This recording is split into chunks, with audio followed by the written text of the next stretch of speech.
Red, blue, and white, there's not a doubt we play the game to win. A team that knows commitment, that's the way it's always been. We rise up to the challenge, we give the game our all. With sheer determination, we go in for the ball. Hi everybody, welcome to the newly rebranded, relaunched and now called Cats Cast. It's our first show for 2017 and we are going to tonight be having a look back at our draft haul basically. I've got a special guest on who's a former, well still occasional big footy poster by the name of Buddha, we all probably know him as, otherwise known as Craig Burns. Welcome, Buddha. How we going, mate? Good evening. Very well. Thank you for being a part of it. No worries at all. Looking forward to having a chat about the draft. The first show with the new show, basically. Exciting times. It's worth pointing out, we had tried to do this, I reckon, 3 times. Yeah, we have. Yeah. It's been some drama pop up, hasn't it? I think I bailed on you twice and you bailed on me once, so this hasn't worked out. So we had tried to get this happening closer to the draft, but it's a good way to kick off the year when there's not a heap to talk about yet before the practice matches start anyway. Now, Buddha, I'll just get you to run through basically run through a bit about yourself, introduce yourself and what little other projects you're up to and why we've got you involved for this one, looking at the draft. Yeah, mate. Yeah, I've been interested in the draft for, it would be about 16 years now. I did have the first time I actually had an interest was the last telecast. It was about 1999 and it was the Super Draft, and it's the only reason I really remember it is because I was old enough. And since then, 2 years later, Gary Ablett was going to get drafted, and I thought I'd go down and have a look. And from there, it's just my interest has got more and more passionate, I guess. Last year, I got into a position where I'm writing now, which is footyprofit.com.au. They asked me to do some draft writing. I was able to do some profiles, some interviews, and basically just have my opinion on the footy, underage footy. And that's where it started. And now I guess some people can call me, a draft guru.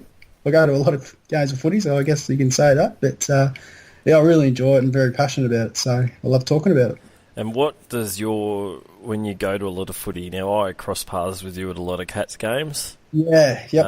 Where we often catch up for a refreshing drink.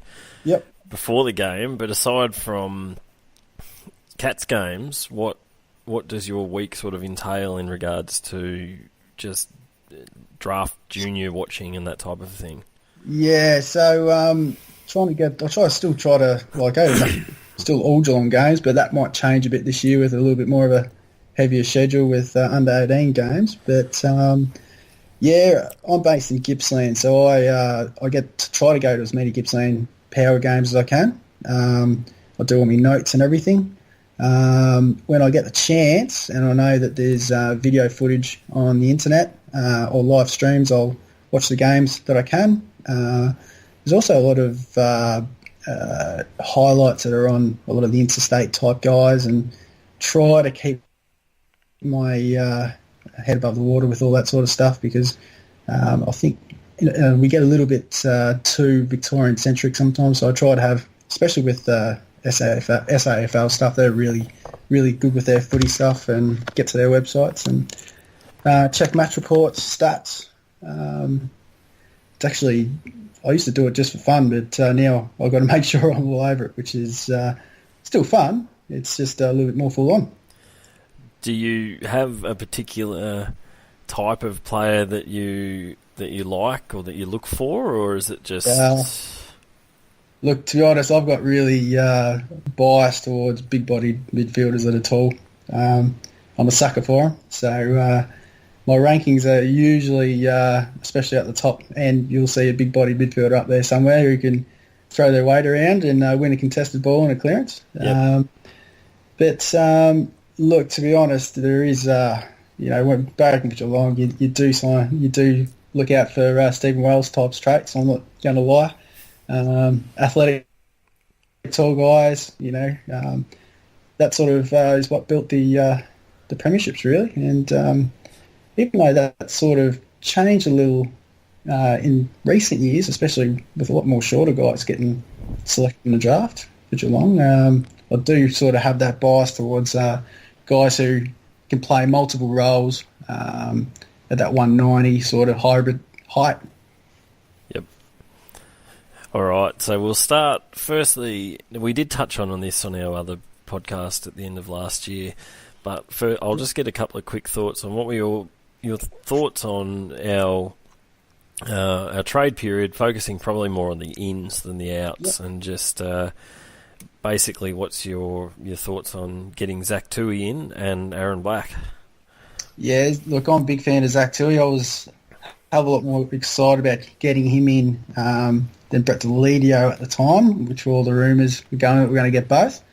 Look, he's no Korean, right, obviously, but there's not many footballers around who can have the balance of offensive footy and defensive footy, and I think he's got both. Like, he was named in the Coaches All-Australian team, I think it was 2015, so it sort of shows how highly rated he was by people in the know.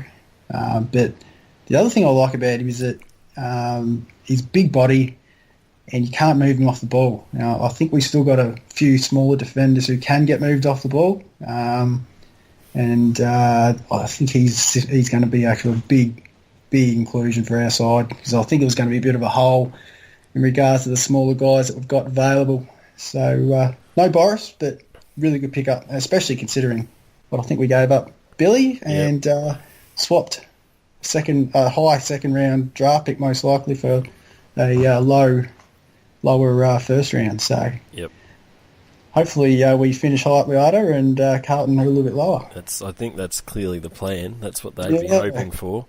Yep. And Black?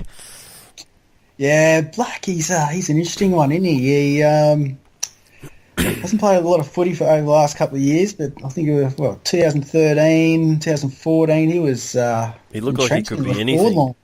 He could, yeah. He kicked 30-odd goals, I think, in one of those seasons. I can't remember which one, but look, I don't think we can really expect him to, if an injury goes down, he's 192 centimetres, so he's not a key position type. He leads up and he presents, but look, if he can produce the form that he was showing back then, 2 or 3 years ago, he's a bargain pick for basically a draft pick that wasn't going to get used. Yep. I'm not sure what your thoughts are on, but it's worth a go. We lost guys like Kirsten, Vardy, so we needed a backup plan for Tomo. There's no doubt that there was other guys available, but Black's come on the cheap. Probably salary cap issues. It was probably limited in regards to who they could have grabbed. Yep. Not much during the trade period. Yeah, I pretty much agree with that. There's no expectations for him, but if we get something, then it'll be a really good bonus. That's it. Yeah, he's a strange player, but look, I think the one thing we did miss was with Tomo just staying back so often, a player leading up the ground and presenting that way and creating a bit of space in front of a contest deep in the forward line. So hopefully he presents that if he does get in the side. Yep. All right, we'll start. We'll start with our first selection in the national draft, which was selection number 24, Brandon Parfitt. Now I've got the feedback from Stephen Wells that I've actually got some prepared notes, so I'll quickly just read that. I forgot to mention that before, do you? I'll quickly read that spiel, and then I'll grab your thoughts on it. So the quote from the Cats website from Wellesley was, "We rated Brandon really highly. He was an All-Australian in his under-17 year. He's a terrific developing midfielder, can play in the forward line as well, and we're very confident that once he gets to Geelong, his development will continue. Yeah, well, that's basically agree with all that, obviously. He really struggled with his groins by the sounds of it this year. 2016. He sort of dropped off a little bit when he was playing for the Allies, and it sounds like his groins were really giving him troubles during that time. Also, the fact that the Allies sort of set up is it's almost like they picked the best 30 players and then just plonked them in positions that really don't suit. So he played a lot of forward, but he had some times through the midfield and showed good signs. But he's a midfielder. He's a real natural footballer. Yep. I guess you wouldn't say he's the flashier type like the most Indigenous kids. He's hard at it. Around the clearances and stoppers, he loves the body contact. He's kicking, it can be a little bit off. I'd certainly prefer his decision making by hand. He thankfully, I think what got him back into top 30 calculations late in the season for North Adelaide. He had some big games. I think he had a 48 touch game in the late rounds, so he can win the footy. The one thing that we'd love to see him do is just some improvement at kicking, I think. But at the time when his name was called out, I was thinking, geez, it's early. But I've definitely warmed to it the more I've thought about it, especially considering how highly rated he was at the start of the year. He's seen as a top 15, top 20 sort of prospect then. But yeah, he's probably one of the most prolific midfielders in the draft. I do remember at the draft night, I was I follow most times I follow the draft on Twitter. Yep. And I follow your tweets in particular because I know you know what you're talking about. Yep. And I believe when I didn't even see who his name was, but I reckon you sent a 2-word tweet out and it was just classic Geelong or classic Wells or something along those lines. And I didn't even know who it was we'd picked, and I wouldn't have known anything anyway until I saw a bit about him. But I reckon that was your immediate reaction. Yes, yeah. There was a reaction in regards to the first pick being a bit of a surprise in recent years. Yep. I definitely have warmed to it. I don't dislike it. I had a couple of guys that were really keen on for that pick in Will Hayfield and Jordan Ridley, but they were selected beforehand, a couple of picks. And looking back when we did the analysis on the draft, the only guy who I really would have considered, and he went after our second pick, was a Brennan Cox or a Josh Battle, who were pretty much bargain picks in the 40s. So, I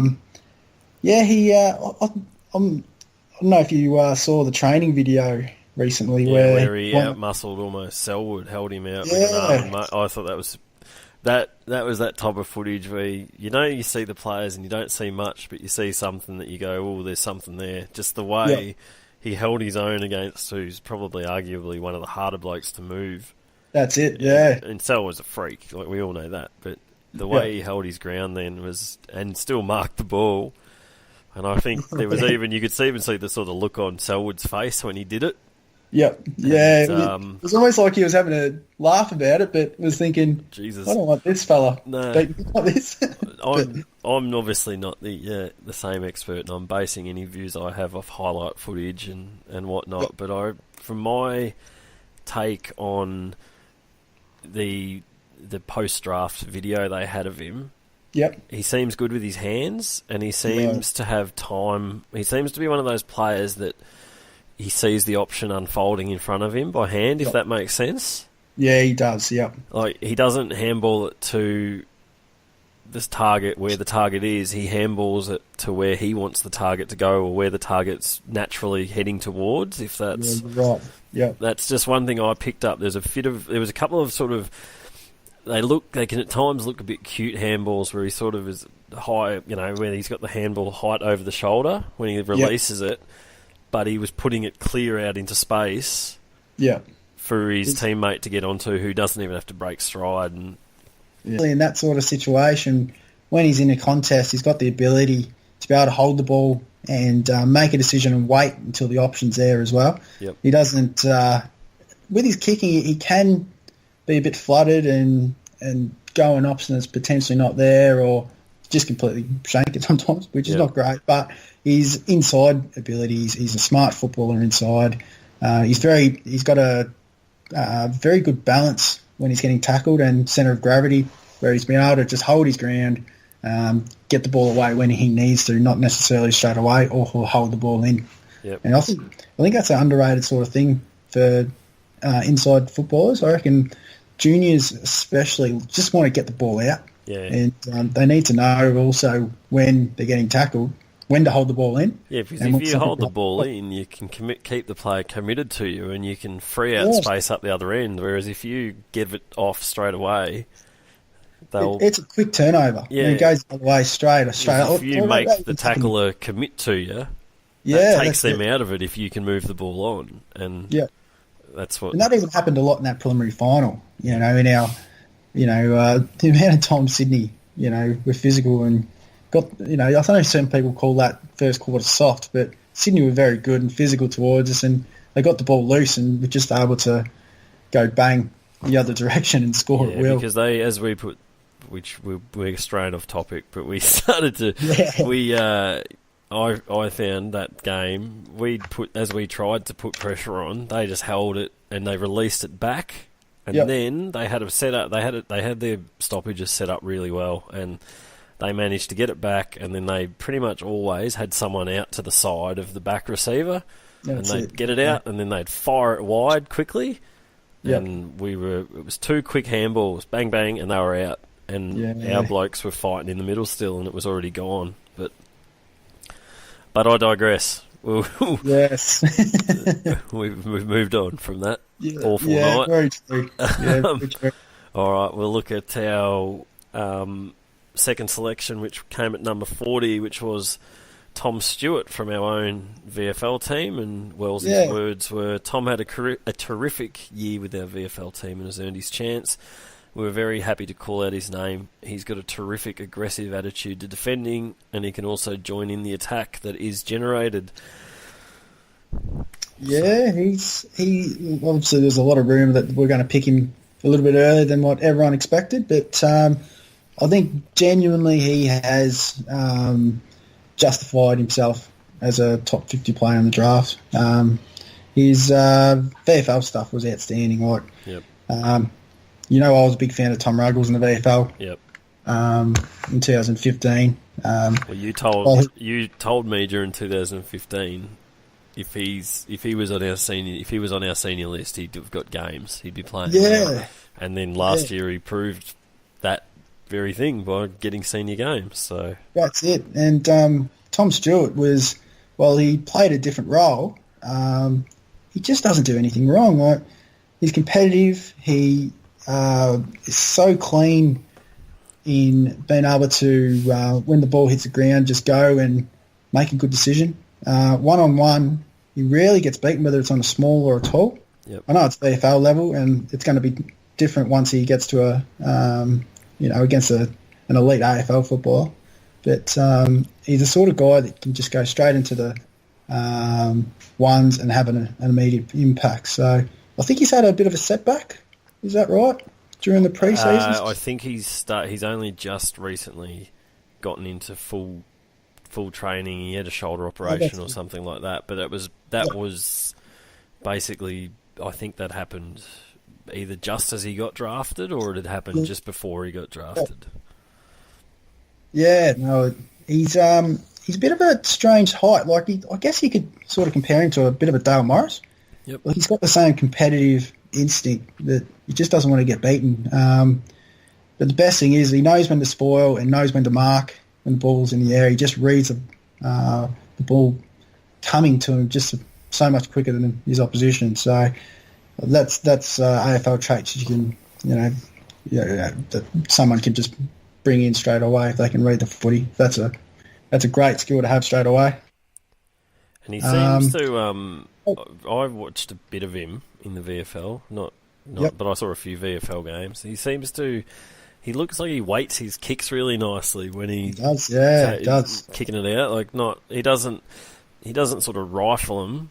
No. I think Ruggles bites off a bit more than he can chew at times with his kicking. I think he kicks it a bit too flat, and I reckon he kicks off the back foot. I reckon he kicks off the back foot a little bit at times, but he definitely does. Yeah. Stewart just seems to he just sits the ball up really nicely, not so that it can just get picked off easy, but he just puts it into the right spots, basically. Yep.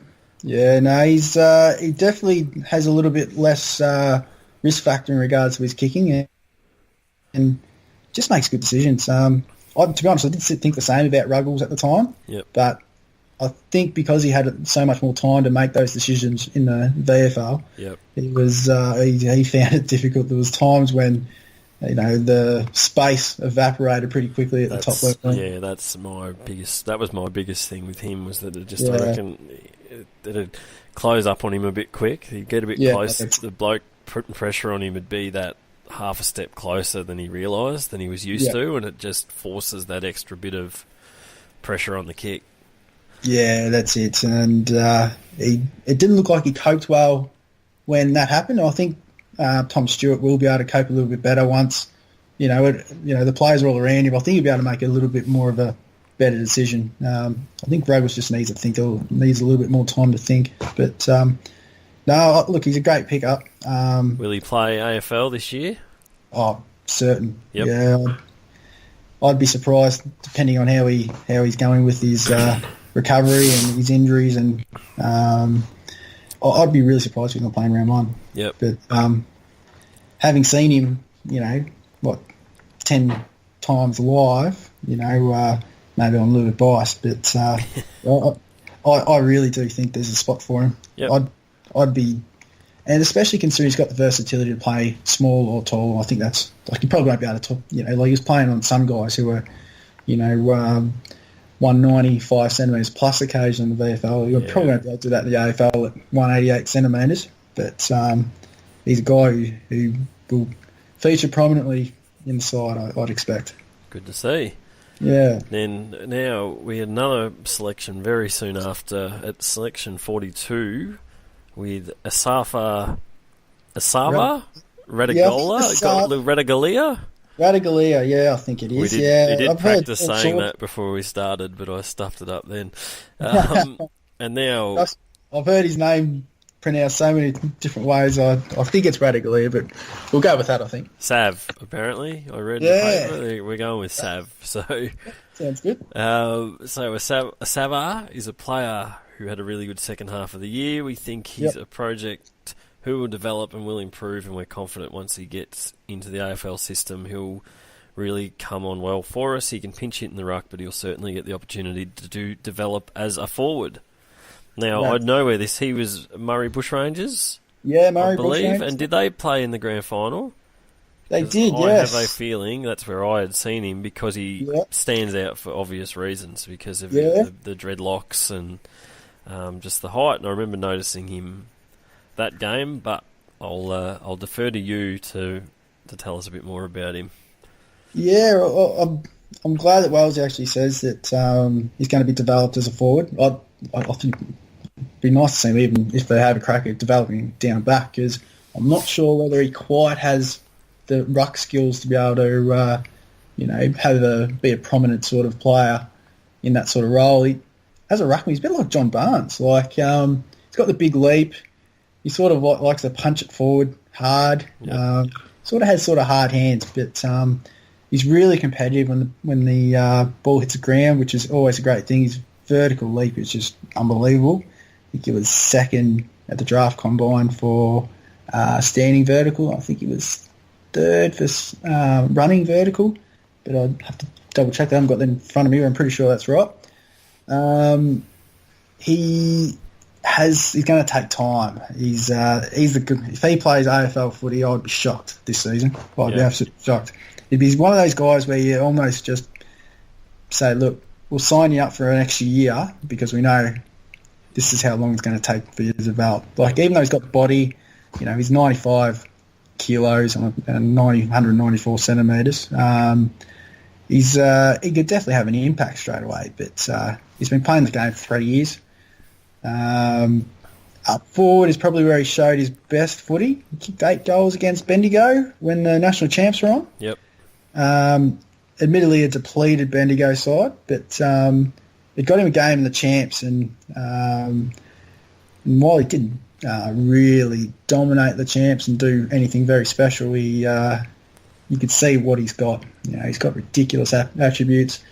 He can take a big contested grab, and I was gonna say that I'm pretty sure in the highlights footage package whatnot they put on the website, there was a couple of big clunk marks, like in the wet as well, that were just pure one grab pack marks. And I thought, geez, that's there was a couple, especially with his marking being able to jump that high too. He's going to be difficult to spoil. Yep.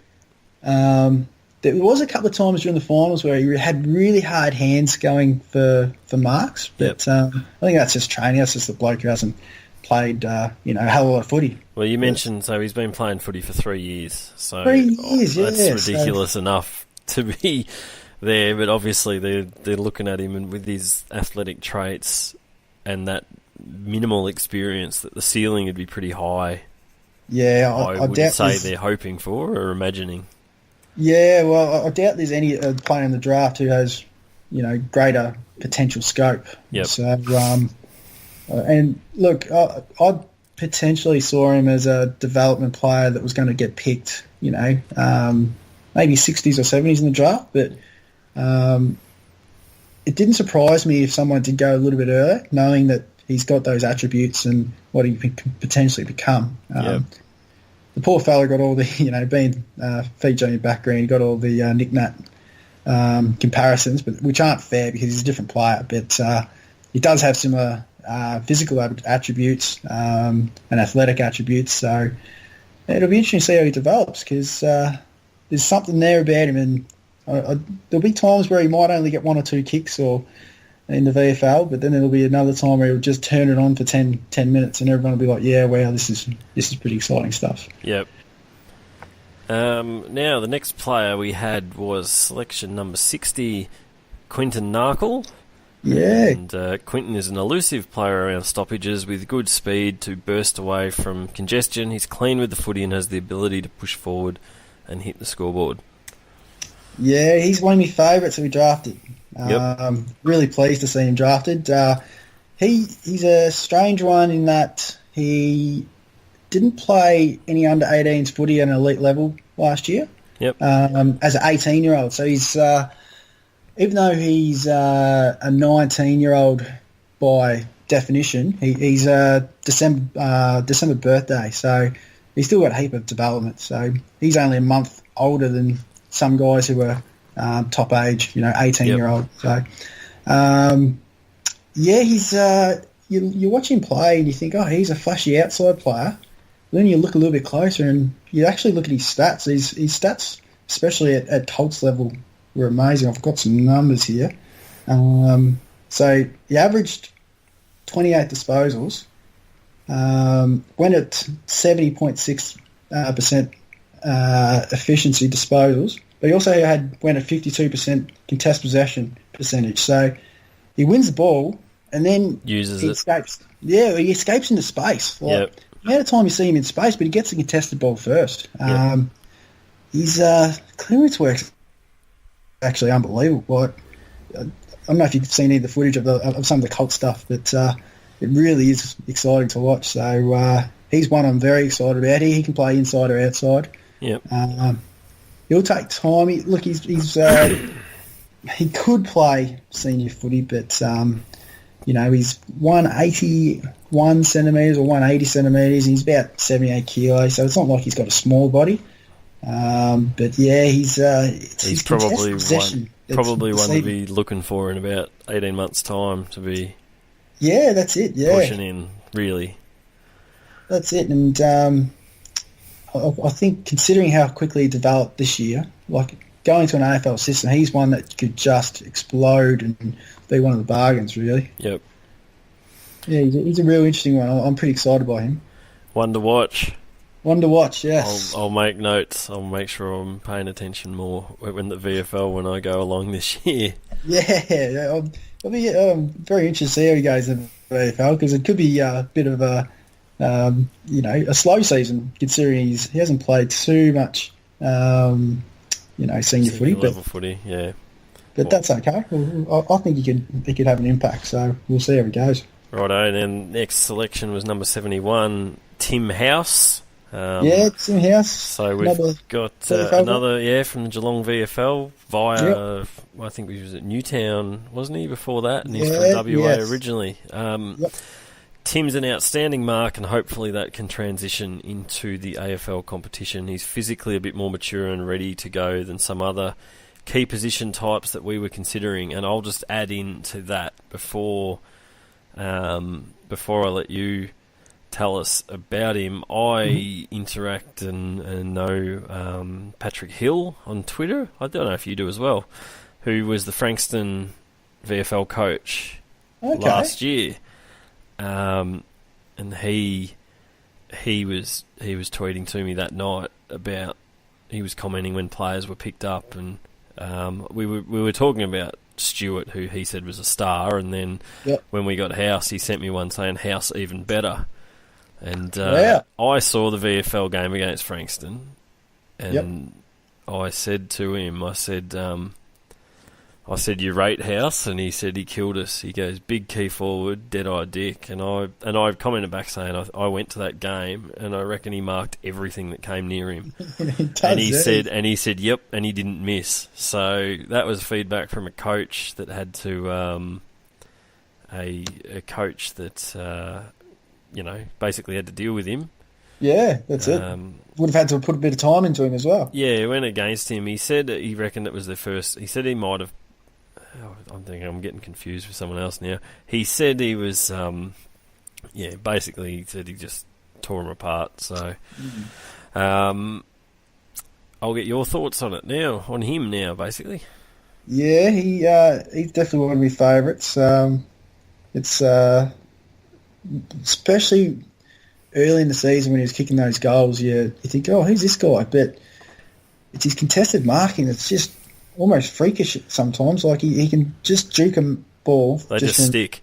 Yeah, from bizarre positions. I think he took 25 contested marks in 11 games, and that didn't include that elimination final. And I know he took a few clunky marks in that game as well.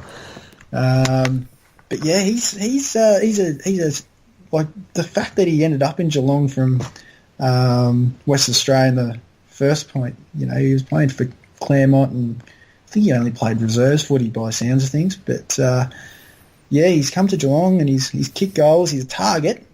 I'd be playing him ahead of Aaron Black myself. Yep. But whether he has the speed to be able to push up the ground, I'm not sure he's the most athletic bloke. But yeah, his marking, his kicking. I know, that's probably one of the more the two basic things, but you probably need to work on other things. But they're top notch. Yep. Would have been nice to see him kick a few more goals. I think he kicked 20 goals in about 13 games or something like that. But I think he may have an impact next year. I don't know about you. You would have probably seen a fair bit of him as well. Yeah, I saw a few games. It was pretty much what you've said, though. There'd be just times where you'd see a pack form and he'd just come out holding the ball. But and it didn't look like going to anyone but him. Yep. Big boy, big, like, from memory, from what I saw, big chest and arms. Yeah, yeah. Big solid frame. He's the thing that I noticed though is that you had blokes like Mitch Clark and Vardy who, were in similar positions and they just weren't sticking the marks like House. No. I think that it's just a big attribute that you can't really find all the time, and if he can develop other parts of his game, especially getting up the green a little bit and presenting and creating a bit of space for I guess Tom, because that's our main guy that we always seem to rely on. But I think he can come on this year. Do you expect him to play AFL footy this year?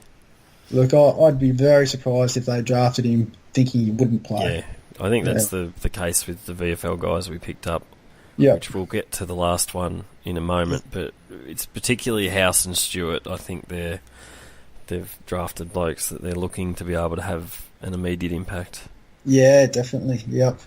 And I guess at the end of the day, it wasn't really a needs draft.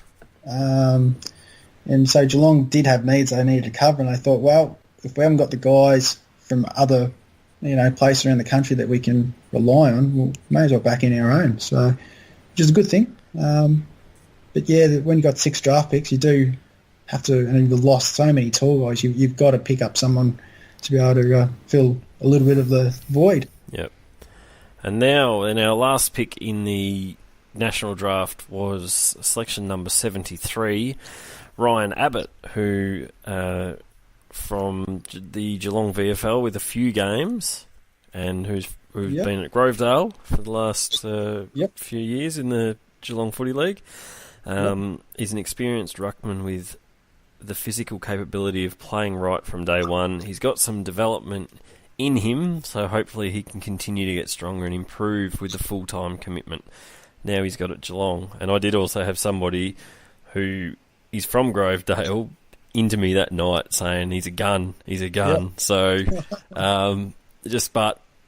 obviously just because someone's a gun at local footy, country footy level, doesn't mean it can transform. But and he's obviously from limited VFL experience as well, so it was a bit of an interesting one. There's obviously the conspiracy theories that maybe the Cats hit him.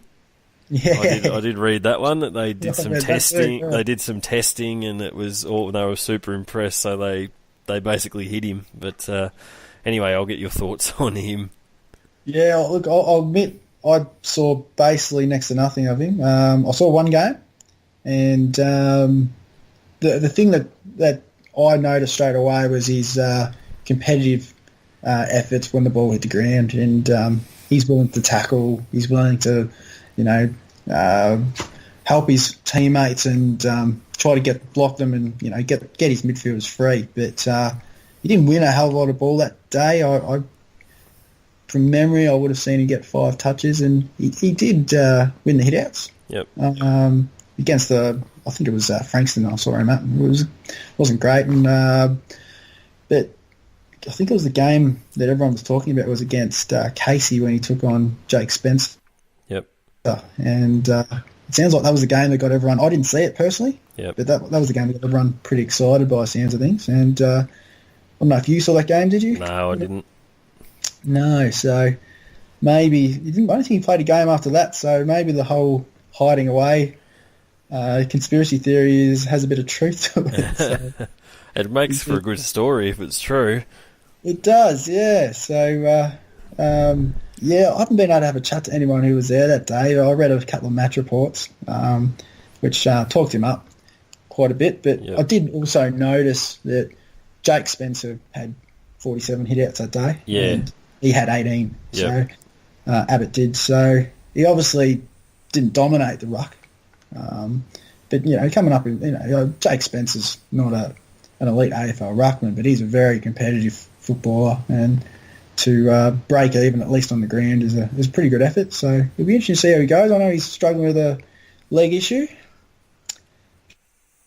which is a bit of a shame. I think he fractured it. I think training. I'm not 100% sure on that one. I do remember reading something. I think it was about the time of the AGM. I think there was a mention of that he came up onto stage on crutches or something.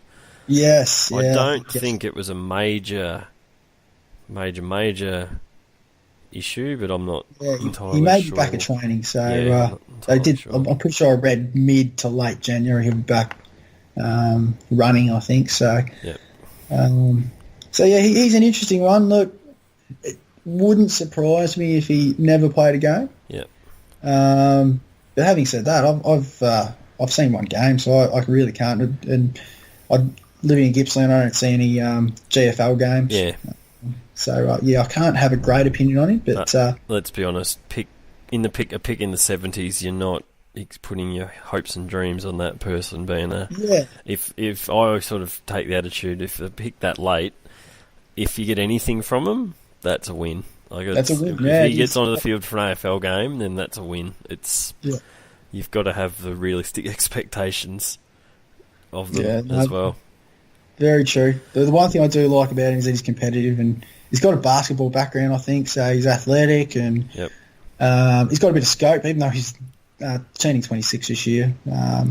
We'll see what happens. He's a bit of a mystery, but I'm sure a lot of people based in Geelong would have seen a hell of a lot of him playing for Grovedale, and he's been the Ruckman of the Year. I know at least 2015. And I think a couple of times. I think I have a feeling I read he was twice, so... Yeah. Potentially, or the best and fairest winner, maybe, for Grovedale for the last 2 years, or something along those lines. Yep. So we can't, dismiss him, that's for sure. Yep. And now that was our national draft selections. We added, now for the rookies, we did add a Category B rookie in Mark O'Connor, who's the Irish fellow, which basically neither of us know a great deal about, and we touched on that with the last podcast anyway, so we don't really need to focus on that. The only thing I do know about him is a great runner. His Kincaid time was unbelievable, and his beat test was very good on a slippery surface at the draft combine. Yep. He was probably the best runner nearly there, so it'll be interesting to see what he becomes. Well, being an Irish player, he'd most likely become a halfback. Yeah, running halfback, I'd say. That's where they all seem to slot in. Which is pretty crazy when you think about it, because, they've got to develop their foot skills, and, disposing from halfback's one of the more important areas now, because turnovers can kill you from that position. So, we'll see how he goes anyway. And now we've got on to the rookies. We'll start with your favourite one. Yes. I don't want to forget to do this. So, the father-son, which was actually our last selection, and there were a few confused heads around trying to follow the rookie draft when it appeared that we'd overlooked this person. And he'd gone elsewhere, but it all came out. It was just a bit of a glitch. And Sam Simpson, son of Shaun Simpson, who, if people can remember, was a player for us in the 90s. Mm-hmm. Number 37, I think. Number 37, built like a brick house. So Sam Simpson, father-son selection. So I'll get your thoughts on him, because I know you are a massive fan.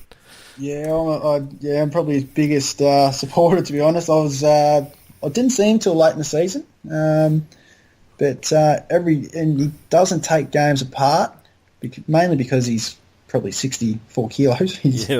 There's nothing of him, but he is ridiculously good decision maker inside 50. He's smart. He's so composed. He sets up goals for fun. Really, he gets his positions perfect from a crumb, and if he's not in the best position, he doesn't even. A lot of these juniors, they can be a bit selfish, and they look for the offensive areas. He straight away can find the player that he's after and executes more often than not. He's especially by hand. I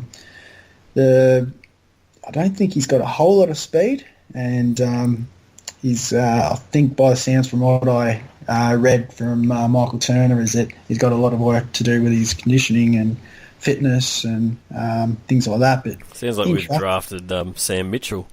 Yeah, because he looks in the just from the highlights footage, he looks pretty tidy off each foot as well. He's and not a overly long kick. Like he looks, I'm not, as much as I said that a bit tongue in cheek, he looks to have some similar qualities. Just if he's who he reminds me of inside 50. I know this is.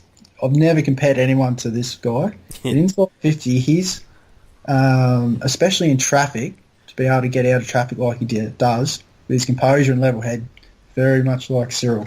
Yep. I don't want to say it, but whenever I was watching it, he's got tricks.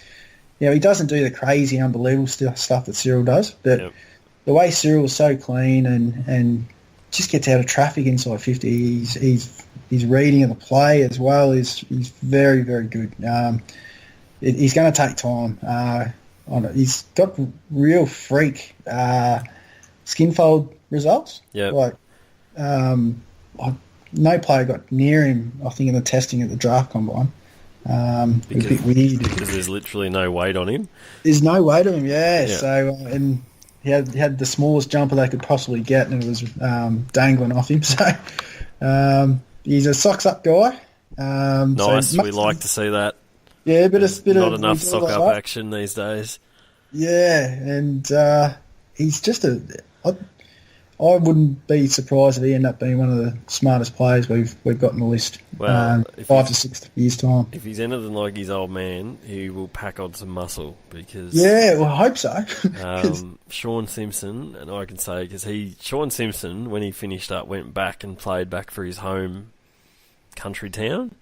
Yep. Which is Springbank, which is in the Ballarat area, and I was playing around another club that played in that same league, and when you saw him up close, you saw what a physical beast he was, and he just destroyed the local level, like just as in terms of just did what he wanted. So, I don't think he might. Hopefully, he follows a bit of a path the way Jed Buse stacked on the muscle, because he was built like a twig when he was first drafted, and he's built like a god now. He's a monster, like his own. The only thing I'm worried about is Abusey at least had the frame and the wide shoulders. He's got little spindly shoulders, Sam Simpson. So it's just really strange seeing how thick his old man was. Yep. I'm pretty excited by him. Like, even if he doesn't end up in the midfield or anything, if he just becomes full-time small forward, I think he can really be one of the, goal assists, setting up, scoring chains. The coaches love that sort of stuff, and he's so clean. It's unbelievable. And he was a bit of a sort of a late bloomer even last year, wasn't he? He wasn't really on the radar, and then sort of... Well, I didn't have his name on any of my lists as of, I reckon, about June. I have a feeling he was only added to the Falcons after early... He didn't start the year with them either. I think he had some injury issues early on, which is probably why his conditioning's down. Yep. He only played 8 games for the Falcons, or 9 games, I think. So, there's limited. I was able to see 4 of his games, which I was pretty happy to see. But there's probably limited exposure. But from what I saw, and these coaches are so hell bent on efficient forwards inside 50 small guys, and I think he's got the touch. And now I'm wary that we've probably gone a bit longer time-wise than I planned. So we'll just race through our last 3 rookies. Yep. And I don't have real notes for these guys anyway. So we drafted Jack Henry, who was from the Falcons, I believe. Yeah, Jack. John, I'll just go through the names quickly, and then you can sort of summarise them all if you like. Zach Guthrie. Mm-hmm. So I'm guessing Calder Cannons. Is that Calder Cannons? Calder Cannons, and obviously brother of Cameron, and Jermaine Jones, who North Ballarat. Yes, yeah. I'll start with Jack Henry. He's a rangy type. He started forward early in the year, kicked a few bags. He's got the attributes to be able to go into the middle, and they did that by playing him on the wing. Yep. He's going to frustrate people because he does some really frustrating things, I guess. Just weird errors. Yep. But, he's a former runner. He's only somewhat new as well, isn't he, to the game? Yeah, he is. Yeah, so he was concentrating on his athletics a lot. So I think he was even doing some national champs stuff for athletics 2015. So I'd have to double check that. That's just off the top of my head. I'm pretty sure that's right. But he did show some really good things when he went into the middle. He was more outside, but he's a really good mark, and if he's going to be playing on the wing at 191 centimetres, he's going to be very difficult match up in the air. But he's still prone. He's developing a lot. He does have. He's not a stupid footballer, I guess, but because he knows he's got the flashy part of his game, he tries to take the game on a bit, and sometimes it doesn't work. But when it does come off, it's brilliant. Yep. But he needs a bit more consistency in the middle. So he's just got to harness that, really. Yeah, know when to go and when not to. Yeah, and I think he's the sort of guy, like he's very much like James Parsons was when he came to Geelong. So I think there's similar attributes there. So we saw what James Parsons been able to do in his first VFL year. So hopefully Jack Henry can do the same thing. Zach Guthrie, yeah, he's looks like his brother. He's got the same hair, basically. He's an elite kick like his brother too. He's a beautiful kick. Nothing of him though. He's going to take some time, I think. Yeah. But yeah, he played mainly in defence for Calder. When I was watching, he was the go-to guy. He was almost a bit like their quarterback. He'd take the kick-ins. They tried to get the ball to him to kick it, and he's a pinpoint. Just think of Cameron. Cameron when he's coming, those spearing low flat kicks that he does. Yeah, he just hits targets, and he went over 70% in the TAC Cup for kicking efficiency. So that sort of proves he's very good. Jermaine Jones is I'm big sort of. I'm not at first. I didn't have him in at the top of my list or anything, but the more I thought about it, I thought especially when he was picked by Geelong, I should have had him a bit higher up my list. He's a small forward who is come on late. I think he had a really good game in the under-18s Hampton League into the league final, and everyone went to watch Cedric Cox, who went to Brisbane. Yep. And he was seen as the guy that everyone's watching, and Jermaine Jones ended up being best on ground that day. When I went and watched North Ballarat, he stood out more to me than Cedric Cox did. So he's a small forward who defensive pressure is really, really elite. Like sometimes he can be a little bit obsessed with it. Yep. But it's a beautiful left foot kick. He can snap the ball, and he's got a bit of X factor. So it's almost as if I think they've tried to replace him as that Zach Bates sort of experimental small forward that they're trying to, develop, because small forwards are getting more and more important, and defensive pressure is one of the things that everyone's talking about at the moment. And he had some pretty high averages in the TAC Cup for his tackling, especially considering he wasn't around the ball the whole time, but I think he was around the 6 mark for tackles average. So yeah, he's very quick. So I think people will like him. Beautiful. Yeah. So overall, happy, unhappy, not unhappy. Where do you sort of sit with it all? I think we've covered everyone off.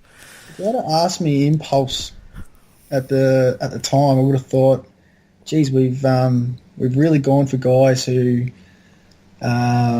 probably could have waited a little bit longer. But the more I thought about it, and where the club's at, we're trying to win a flag.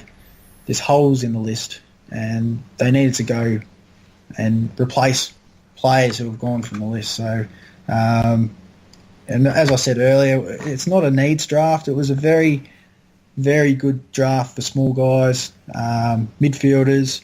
I think there was only a couple of tall guys taken in the first round. So I really understand why they went this direction. I know that probably some people think of it as a bit of a waste, especially with Caddy leaving for pick 24 or 26, whatever it ended up being. I think people were expecting a bit of a better player at the time than Parfitt, but I'm relatively happy. Like if you're going to have a crack, and the guys aren't there to fill the gaps and fill the needs, why not bring the guys in that you know of, and you know what you're going to get.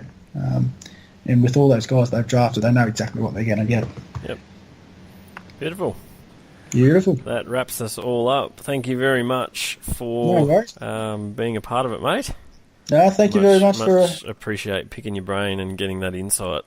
Yeah, apologies for rambling on a bit. I get a bit excited. No, that's good, because I dare say most Cats fans out there are probably more like me and are happy to get information. Yeah. And especially at this time of year, there's not a heck of a lot going on.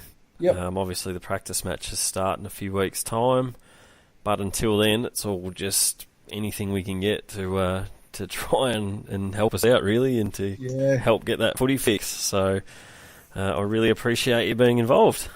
Thank you very much for the opportunity, mate. I've thoroughly enjoyed it. And just I'll give you one last plug for the two websites you write for. So we've got Footy Profit with a PH. Yeah, with a PH, footyprofit.com.au. So that's where you'll the drafting and that type of stuff. Yeah, draft stuff. So and then you'll at theprofits.com.au you'll see some of my thoughts in regards to previews to matches. This is and Profits, PROF.